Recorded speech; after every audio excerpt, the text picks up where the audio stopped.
అమ్మవారి ఉపాసన ద్వారా సాధించలేనిది లేదు. ఒక్కటి గుర్తుపెట్టుకుంటే చాలు. ఇది నువ్వు ఇప్పుడు పట్టుకోవద్దు అనుకున్నప్పుడు ఆవిడ దానికి దూరంగానూ ఉంచగలదు. ఇది ఇప్పుడు నీకు అవసరం అనుకుంటే అది ఇవ్వనూగలదు. ఆమె ఇచ్చిన అనుగ్రహం, ఇవ్వకపోయినా అనుగ్రహం, అందులో ఏదో ఉంటుంది, లేకుండా మాత్రం ఉండదు.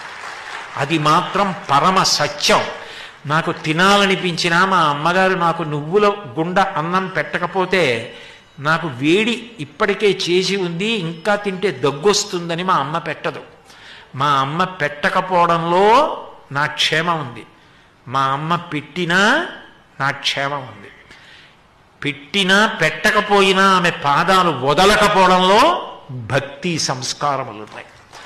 అటువంటి తల్లి కొలువైనటువంటి విజయవాడ పట్టణానికి లోటెక్కడుంది? అటువంటి పట్టణానికి వచ్చి మారువడ్డన